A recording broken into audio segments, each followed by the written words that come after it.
Kenny, wanted to follow up on what you said at Big 12 Media Day about the importance of roster retention. Can you also talk about the talent evaluation part of that in the portal and with the revenue sharing and high school kids and how you view all that?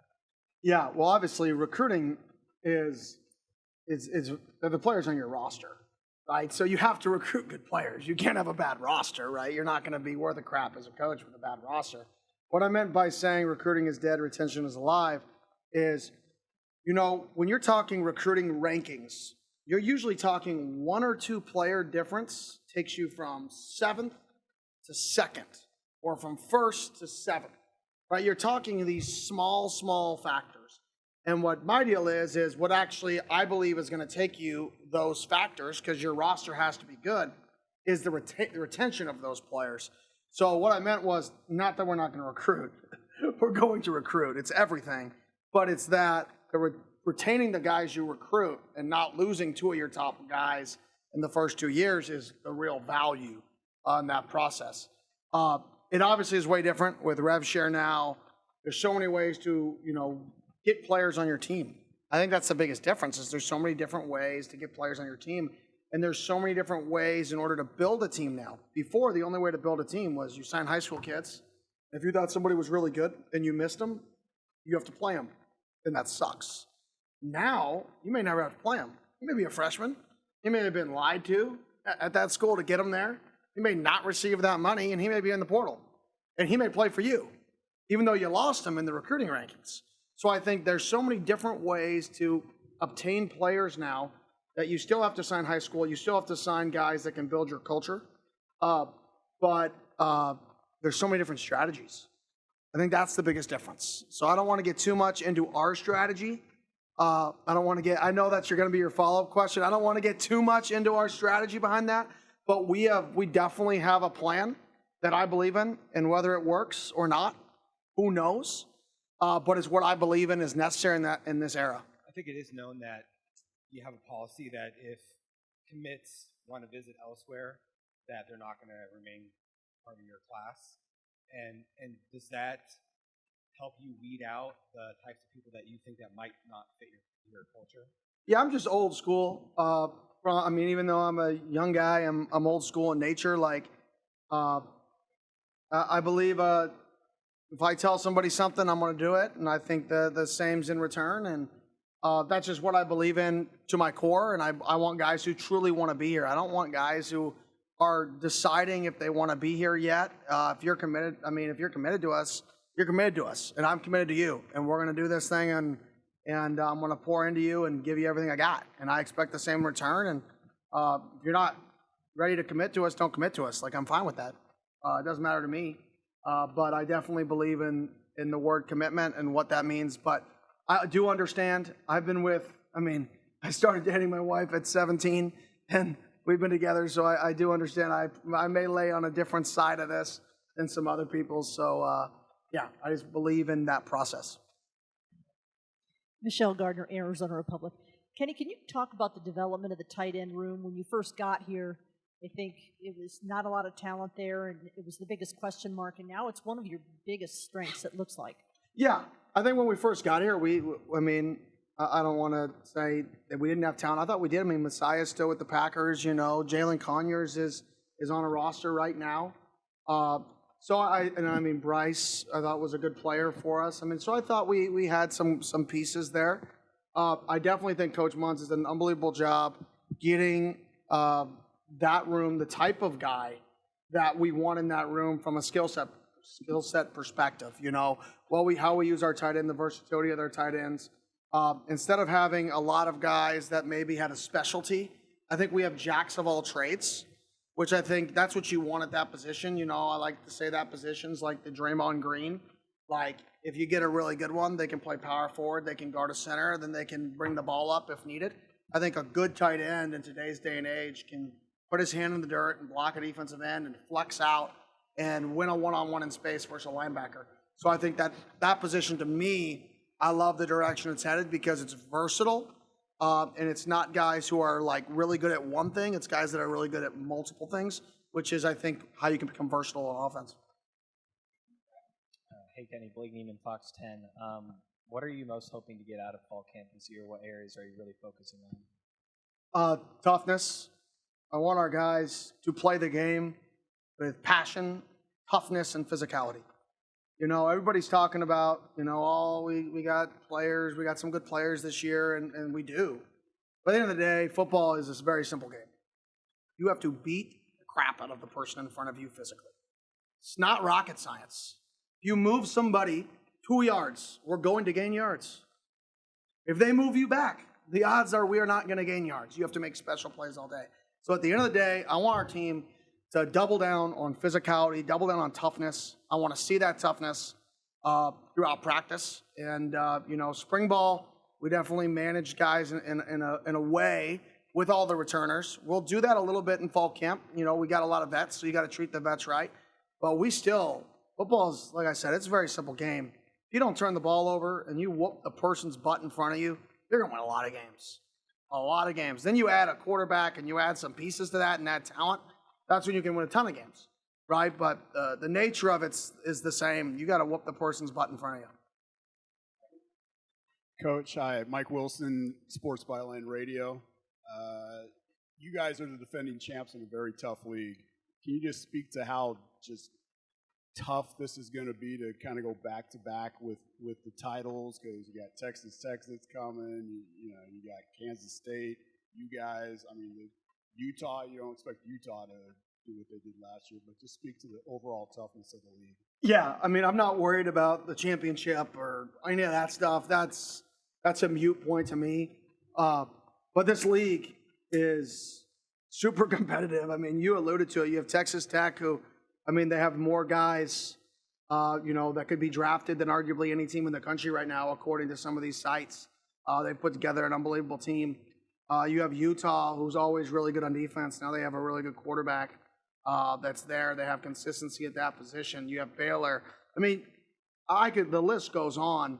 There's a reason there's only a 3.5 win total difference between last place and first place in this league. And that tells you how competitive this league is every single week you can lose, and every single week you can win. And that's why us picked last, won it all last year, is because we won close games.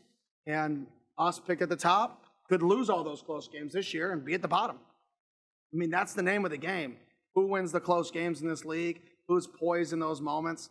And that's the challenge. And then who can keep leads? The one thing that we did a really good job of last year, contrary to, what some people believe, we didn't lose leads. We lost leads, but we didn't lose the games in those games. They may not like how we did it or all the things behind it, but when we had a lead, we didn't lose. Right, wrong, or indifferent. We got to continue that. When we get leads in games, we have to win those games. We win them cute, we win them ugly, we win them big, we win them small. Really don't care. We need to win them. And then on games that we get behind early, we've got to be able to get back in it and make it a game and sneak some of those out. And I think that's the nature of this league, is winning those tight games.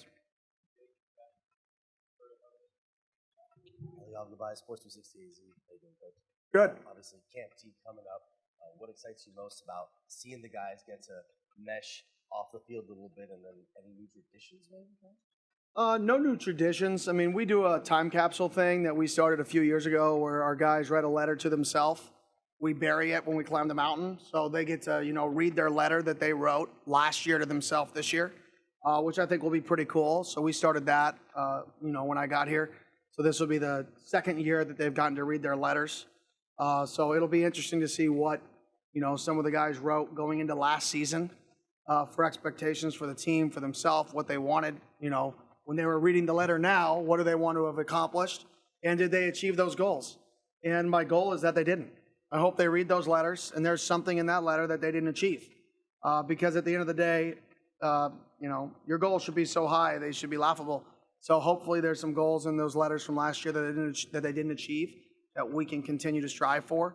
And then what I'm looking for the guys to come together. I'm about to have a team meeting, and one of the things we're going to talk about is like the goals of the team. And one of the goals is going to be create memories and relationships that last forever. Like that should be a goal of every single season, is you should leave that season with memories and relationships that last forever. And if you can create those, You know, there's going to be good and there's going to be bad.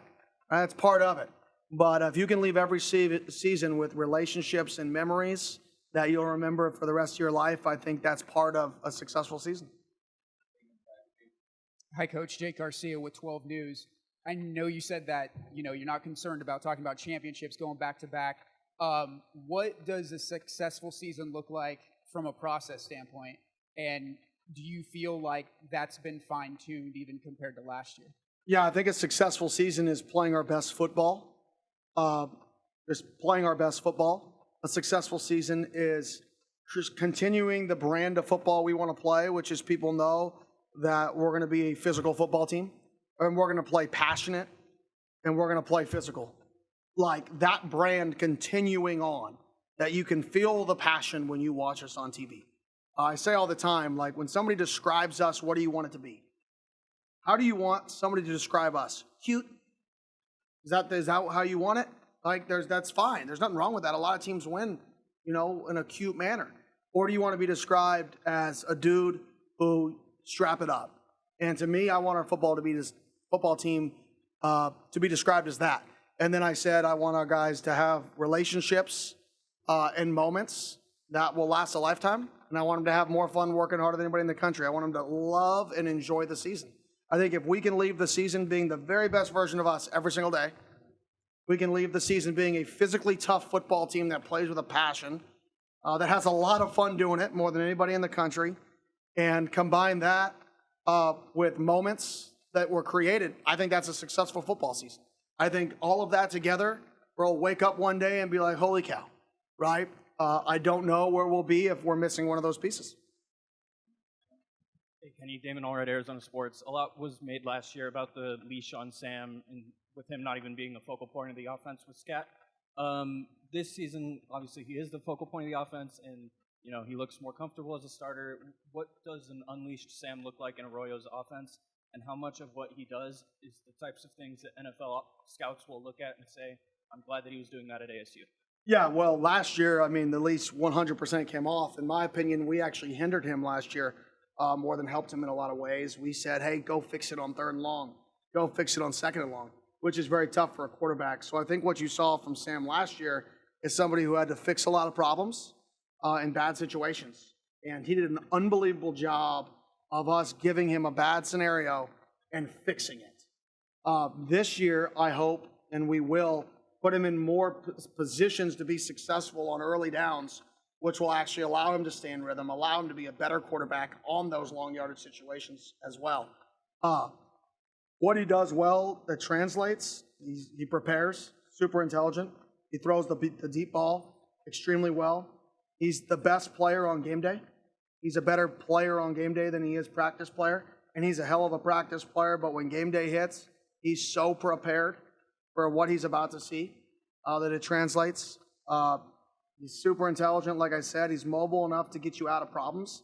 He can make awkward throws, which is what people want to see, is off-platform throws. So, in my opinion, I think this is going to be an unbelievable year for him. I'm really fired up. He's put in a lot of work. He's in the best shape of his life. His leadership is getting to another level. People see the passion he has in him, but he's learning how to lead at a higher rate. Very similar to Bo's transition from Auburn to Oregon. I can Bo had a little transition from a leadership standpoint. I can feel that in Sam. So I think he checks a ton of boxes for NFL teams, and I'm just blessed that he's on our football team. Hey, Kenny, Jacob Brooks, Sun Devil Source. You talked on the importance of that mentality where you're staying grounded and you're kind of goal-oriented with your tradition at Camp T. I was wondering, with guys like Sam and Jordan who have this national spotlight and there's pressure and expectations being put on them, how have you seen them stay grounded? Yeah, well, I think, I say it to them, you're going to let somebody else's expectation of you be the biggest expectation.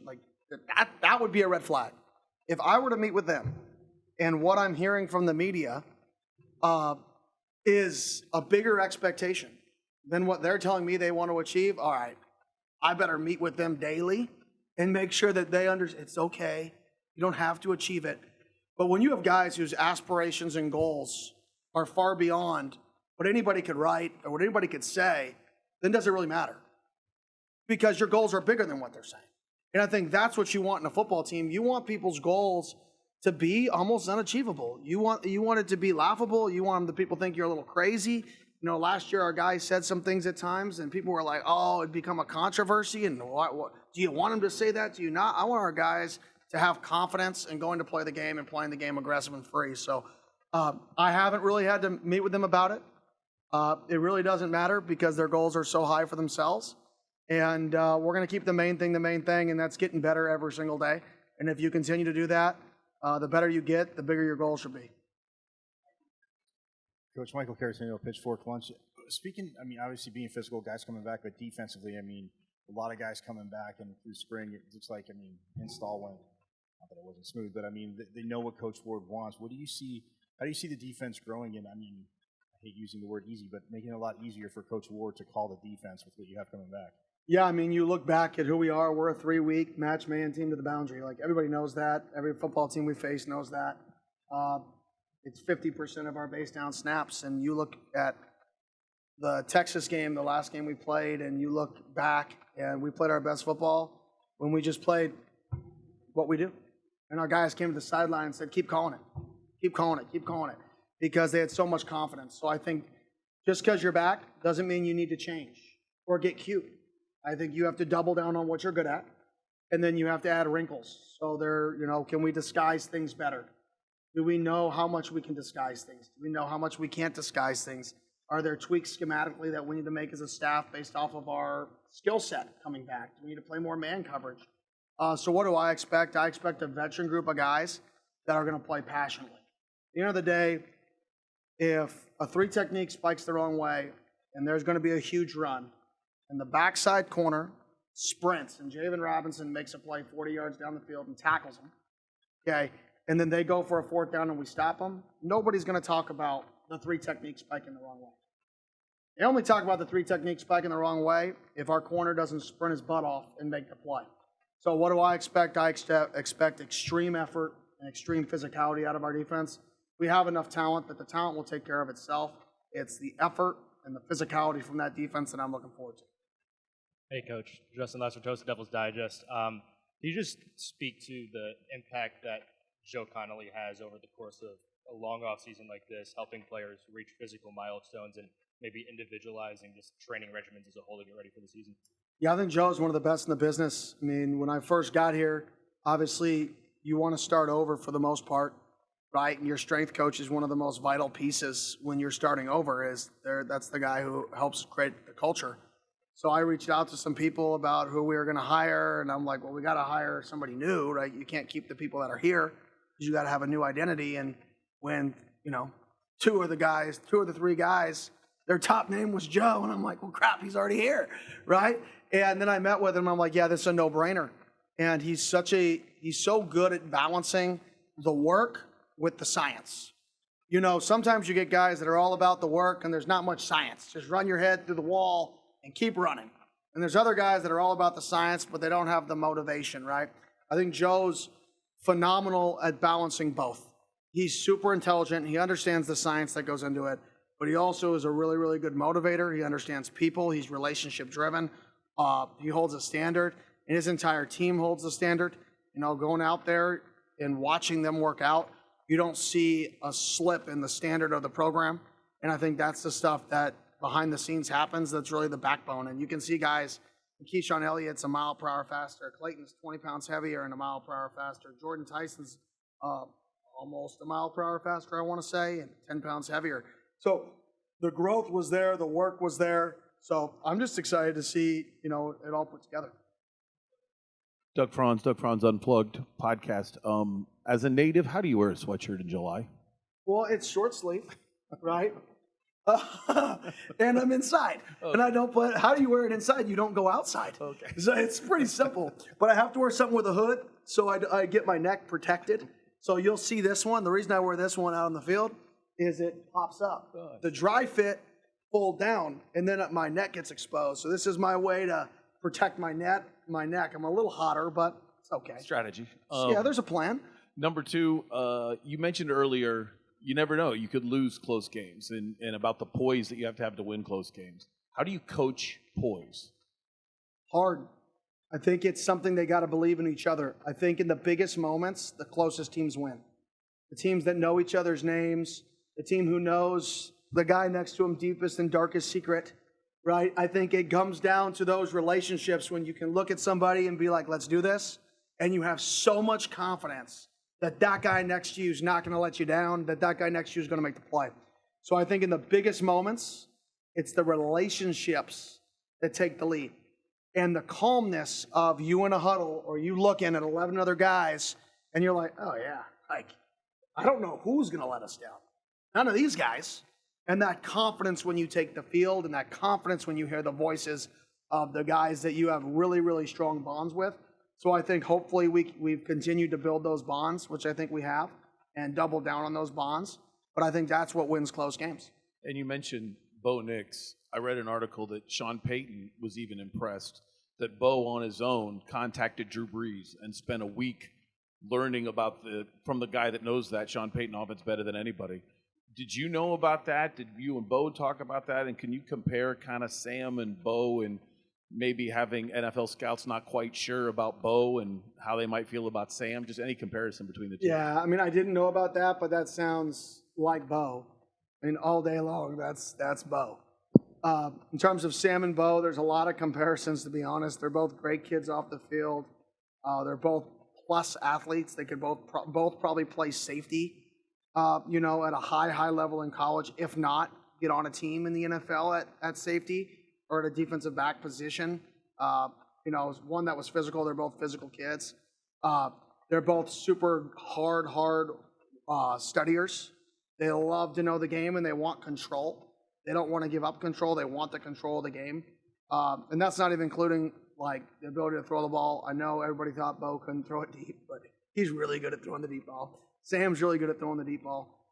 And then they both were kind of wild cards earlier in their career in terms of they played off platform all the time. And I think that's the progression of Sam is, okay, you're going to play those off platform plays. Now, can you be the guy that Bo was at the end of his career, which is a 75% completion percentage guy? Can you be a guy that makes early down completions? Can you make a team say, oh crap, if I blitz this guy, he's going to throw the stick route to replace it, and it's going to go for 11. That's the next evolution, and Bo had that evolution when he was at Oregon. Weeks really 4, 5, 6 is when the BYU game was really started to throw you back. And I hope Sam this offseason has really progressed in that. That's his next step, being a year 2 starter, is that early down passing and being able to almost punish people that try to pressure him based off of his film study and footwork changes and stuff like that to help. Hey, Coach. Brad Denny, 3TV, CBS 5. Hines Ward looks like he added an associate head coach title over the course of the offseason. What have you seen from him to add that responsibility to him, and how do you see his growth as a coach in year 2? Yeah, he's been awesome. You just look at Jordan Tyson, look at the wideouts and their progression. Malik McLean's had an unbelievable offseason. The reason we added the title was, what better person for our leaders to go to when you're trying to build consistency than a guy who was the model of consistency in an organization that built consistency. And he was one of the pillars as a player. A player can come to me all they want, and they can ask me leadership advice, but I'll never know the answers that Hines knows because he was in their exact same shoes as a player leader. I've never been a player leader. I've only been a coach leader, which are different roles. So I think giving him that title was really for me to say, guys, I don't care if you're a DB, I don't care if you're a D lineman, I don't care if you're a linebacker or O lineman. If you have a question about how to lead, if you have a question about how to create standards, how to be successful and continue that on a personal level, like you have a guy here who can help you. And sometimes people get scared if he's not your position coach. So I wanted to make sure that people knew, like, you need to go to him and utilize him for not just coaching the wide receivers, but for your own personal growth. We have an unbelievable resource here, unbelievable person and coach. It's also done what a lot of you wanted to do, utilize it. Hey, Coach. Ryan Myers, Devil's Digest. For you, speaking on the wide receiver room, having to kind of revamp around Jordan Tyson this year with a bunch of new guys coming in, what's the biggest thing in fall camp you're looking to achieve with the wide receiver group, and what do you want to see from them as a whole? Consistency catching the ball and perimeter blocking. Like, toughness is from wideouts to corners, D-line to O-line. I want to see guys whoop the person's butt in front of them. I want to see people block people into a cooler like Jordan did last year, like Anthony Miller used to do, like Jalen Strong used to do. And then I want to see guys catch the ball consistently. At the end of the day, football is about catching the ball. Like, if you play wideout, get open all you want. If you can't catch it, it's irrelevant. Be fast all you want. If you can't catch it, it's irrelevant. So I want to see us catch the ball at a high rate and then block extremely physical. And then with that being said, you brought in 6'7" transfer Akeem Lanu, who mostly spent his time at the junior college level this offseason. So what do you make of his game and like how he might be able to improve the room going forward as well? Yeah, he was a guy that we felt like could add, a lot of versatility in the room. I don't know where he got the 6'7" thing. I'm sorry, man. He's not 6'7".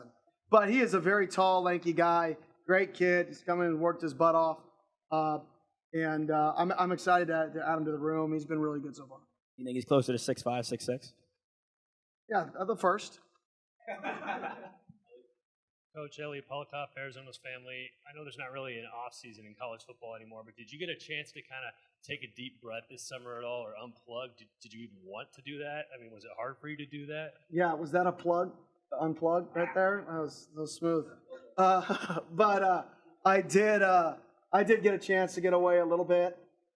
It was good. I mean, got to hang out with the little guy. He's really into baseball right now. So we actually went over to Willie's camp. He hit balls out of the cage for a little bit, and we went up to Flagstaff a little. We went over to Big Bear. So we went to a couple places with the fam. So it was fun. The phone never turns off. Just the location you answer it changes, which is nice. But no, it was a good summer. I try to give the staff a good amount of time off before we go and get in this spaceship and get launched for 4 months. So we just got back again today. We had a 3-day weekend, so everybody's back, and it's day 0. Kenny, with how much you have returning up front defensively, what are the ways in which that could generate more negative plays, 3-and-outs, sacks, things of that nature that help put you in a better situation offensively? 100%. I think our defensive ends in general. Our 4 guys, and then Coop's coming back. But I think between Elijah and Watt and Prince and Clayton alone, I think those guys alone have gained about 70 pounds just in that unit, which, you're talking 15 pounds on average apiece. And I think that's going to help us in pass rush scenarios. I think we're going to change some ways we create pass rush as well, which is obviously a positive. And I think this year we're going to be a different football team. I think we're a faster football team. So naturally we're going to have more explosive plays, or we should have more explosive plays on offense. Well, if you have more explosive plays on offense, well, you should be, hopefully we don't, but you have the ability to blow more leads, and you have the ability to gain more leads. So I think when we gain those leads and we get into the pass rush scenarios, it can create more explosives on defensive line based off of our offense. And then, adversely, if we're creating explosives on defense, usually offense feeds off that energy. When you get explosives on defense, that's contagious for an offense, just from a momentum standpoint. So I do think the depth in the D-line, the added size with those guys at defensive end, I think it's going to help our pass rush, which is going to create more negatives. Do you think this team can play, that Brian Work can be more aggressive with some of his decisions and play calls? I do. I think the word aggressive is interesting when you talk defense. See, when you think offense, aggressive is how far do you throw it and how many times do you throw it. When you think defense, is aggressive blitzing or is aggressive playing 2-man and telling those 4 guys, you've got to sack the quarterback and control the scramble. So I think the word aggressive correlates to blitzing on defense. If I think that's kind of okay. Maybe not.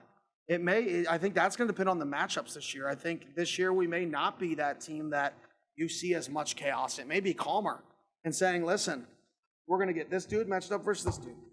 Block him. It may be simpler if we have a guy step up and we can move guys around to get a favorable matchup. So I think that's going to be game plan driven. Will always be at some point a pain to go versus on 3rd downs.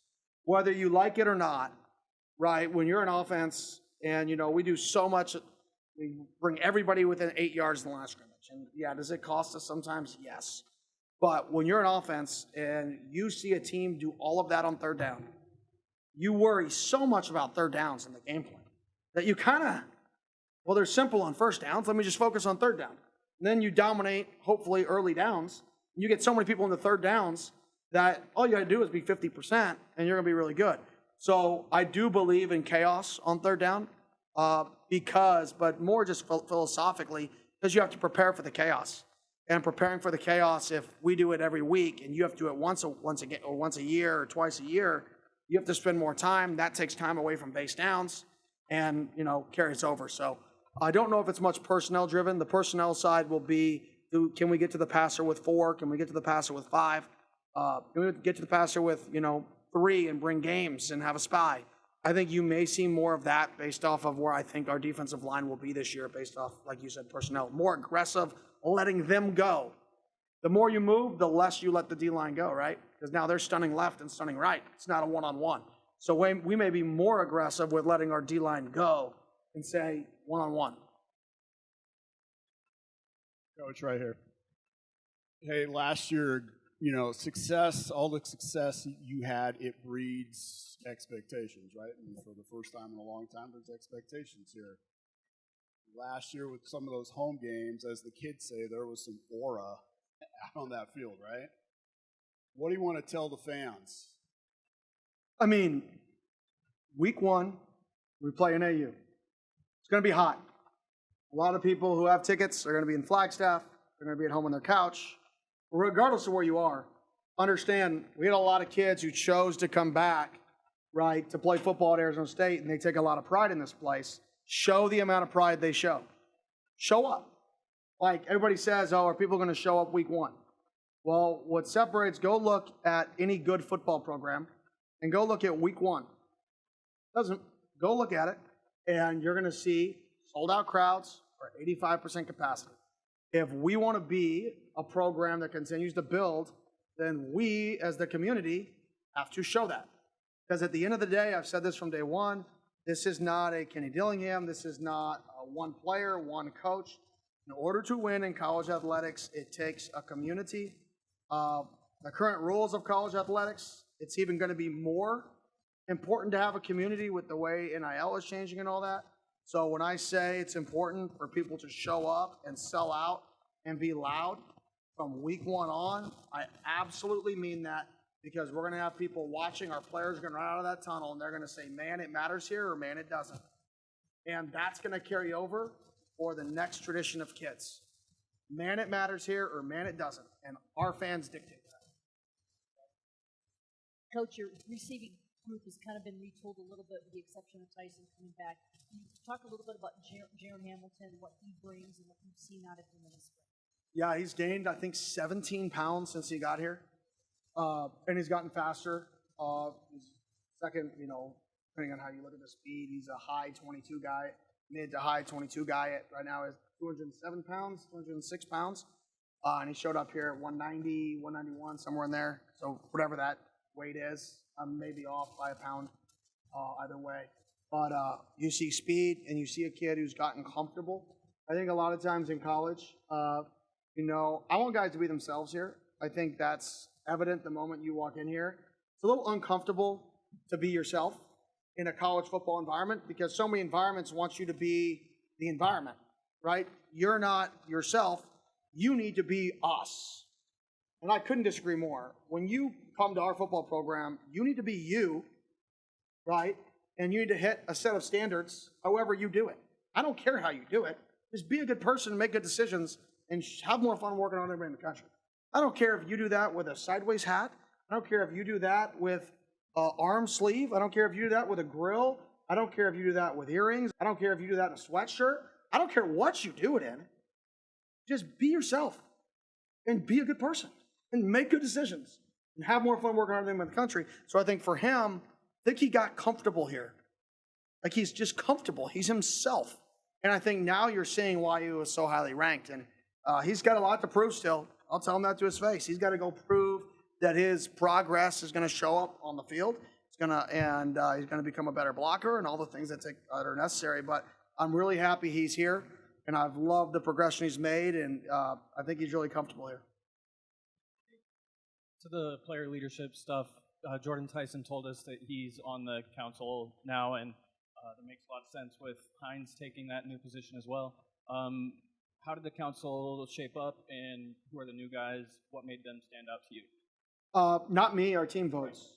So our team votes, and that's who they voted for. I do not change the votes. I refuse to. I don't care if there's somebody that I don't think should be on it. I don't care if there's somebody not on it that I think should be on it. I don't change the votes. Never have in 3 years, never will. I think it's helped some guys. I mean, you look at a Clayton Smith who showed up, who was voted on the council, and you look at where he is now. Is Clayton Smith 20 pounds heavier? Is he a mature human being, even though he still has snakes and is goofy and funny, right? But he's grown up a ton.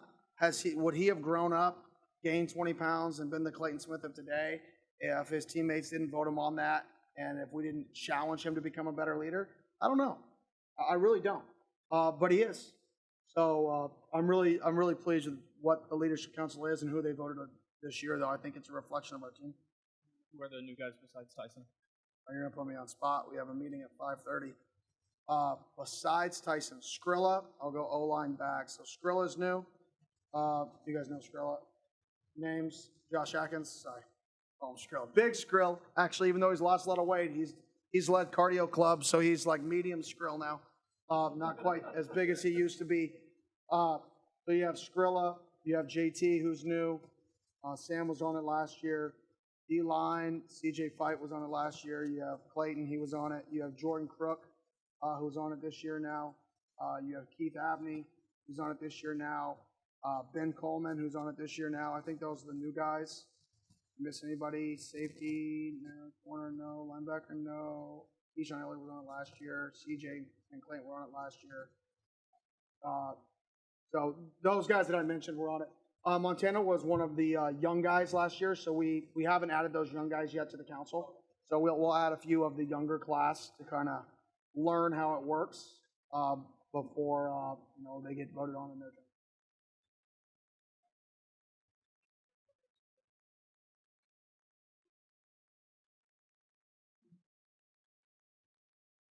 Yeah, I mean, well, one, he's intelligent enough to do it, right? He's played tackle, he's played guard. Then he wants to do it. When you're transitioning to center, it's kind of annoying. You have to make calls. You have to hold the ball and snap, right? It's really an undervalued position because you're down a hand and you have to be really good at communicating. Obviously, you don't pull as much, and there's some advantages and stuff like that. But he knows that if he wants to make it on Sunday, the more versatility you have, the better. So that's a guy who started to tackle in college football, who's been a really, really, really high productive guard, who's now going to start at center. I mean, what more of a Swiss Army knife could some team want to carry than a guy who's played and started at all three in the Power 5 level on winning football teams? So that was the why, and he's grown up. I mean, not grown up, but his demand and leadership, along with Skrill and that offensive line, I've been really, really pleased with, and I think they feed off of each other really well. So I've been really happy with both of those guys. Awesome. Appreciate you. We'll see you tomorrow.